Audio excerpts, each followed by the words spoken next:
Hi hello నమస్తే, నేను మీ Haima. Welcome to my channel Haima's cooking passion. ఇవాళ నేను ఆంధ్ర స్టైల్ చేపల పులుసు ఎలా చేసుకోవాలో చూపిస్తాను, చూసేయండి. అయితే ముందుగా ఈ చేపల కూరలోకి నేను ఒక ఆయిల్ తీసుకోవడం వల్ల ఈ చేపల కూర చాలా టేస్టీగా ఉంటుంది. అయితే నేను 2 కేజీల చేపలు తీసుకున్నాను. దీనికి కావాల్సిన మసాలా దినుసులు ధనియాలు, జీలకర్ర, యాలకులు, లవంగాలు, దాల్చిన చెక్క, గసగసాలు, వీటినన్నిటినీ కొంచెం వేరే ప్యాన్ తీసుకొని కొంచెం పచ్చివాసన పోయేదాకా వేగనివ్వండి.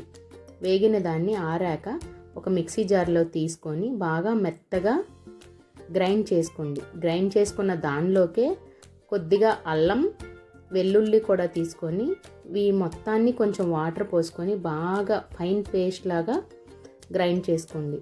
చూడండి, ఒకసారి నేను చూపిస్తున్నా. ఇలా మెత్తగా ఉంటే ఫిష్ కర్రీ చాలా బాగుంటుంది. ఇప్పుడు ఒక ప్లేట్లోకి ఈ మసాలా అన్నిటినీ తీసుకొని 2 టేబుల్ స్పూన్ల కల్లుప్పు, 1 టేబుల్ స్పూన్ కారం, చిన్న టీ స్పూన్ పసుపు వేసుకొని అలాగే 2 టేబుల్ స్పూన్ల వేరుశనగ నూనె కూడా తీసుకోండి. వేరుశనగ నూనె తీసుకోవడం వల్ల ఈ చేపల కూర చాలా బాగుంటుంది. ఇప్పుడు ఈ మసాలా అన్నిటినీ బాగా చేత్తో కలుపుకోండి.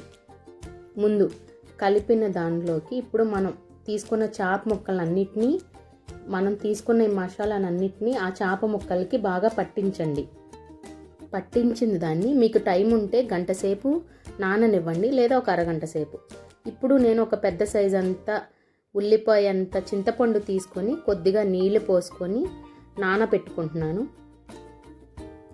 ఇప్పుడు ఇలాంటి గిన్నె ఒకటి తీసుకొని పొయ్యి మీద 3 టేబుల్ స్పూన్ల వేరుశనగ నూనె తీసుకోండి.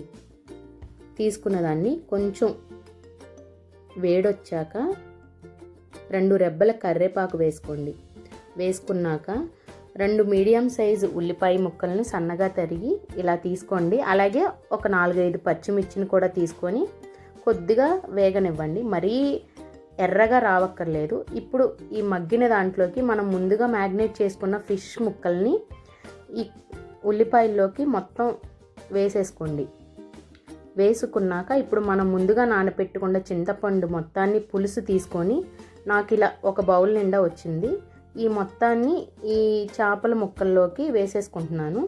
మీకేమన్నా వాటర్ సరిపోలేదు అనుకుంటే కొంచెం ఇలా నేను పోసుకున్నట్టు ఆ గిన్నెలో కొంచెం పోసుకోండి. అలాగే కొంచెం కొత్తిమీర కూడా జల్లుకొని ఇప్పుడు ఈ మిశ్రమాన్ని అన్నిటినీ గరిటితో తిప్పకండి, ముక్కలు విరిగిపోయే ఛాన్సెస్ ఉంటాయి. ఇలా చేత్తో గిన్నెని తీసుకొని బాగా కలుపుకోండి. కలుపుకున్న దాన్ని మూత పెట్టి కాసేపు ఉడకనిద్దాం. హై ఫ్లేమ్లో పెట్టుకోండి. చూడండి ఎలా ఉడుకుతుందో. ఈ ఉడికిన దాన్ని ఒకసారి మళ్ళీ కలుపుకొని ఇప్పుడు మీ టేస్ట్కి తగ్గట్టు ఉప్పు, కారం, మసాలా అన్నీ సరిపోయినాయి లేదో చూసుకోండి. నాకైతే కొంచెం ఉప్పు, కారం పడుతుంది, అందుకే 1 టీ స్పూన్ కల్లుప్పు, 1 టీ స్పూన్ కారం వేసుకున్నాను. వేసుకొని వీటన్నింటినీ మళ్ళీ బాగా కలుపుకొని పొయ్యి మీద పెట్టుకొని కాసేపు ఉడకనిద్దాం. ఇప్పుడు ఈ ఉడికిన దాన్ని చూడండి ఒకసారి, ఆయిల్ అంతా ఎలా బయటకు వస్తుందో. ఇప్పుడు మన కూర దగ్గర పడినట్టే. ఇప్పుడు నేను ముందుగా మీకు ఒక నూనె పోసాను అన్నా కదా, మనం సంవత్సరానికి నిల్వ చేసుకునే మామిడికాయ పచ్చడి నూనెని తీసుకొని 1 టేబుల్ స్పూన్ అంతా ఈ కర్రీలోకి పోసుకోండి. చాలా బాగుంటుంది. ఒక్కసారి ఇది ట్రై చేసి చూడండి. నా వీడియో మీకు నచ్చినట్టయితే please do like, share and subscribe to my channel.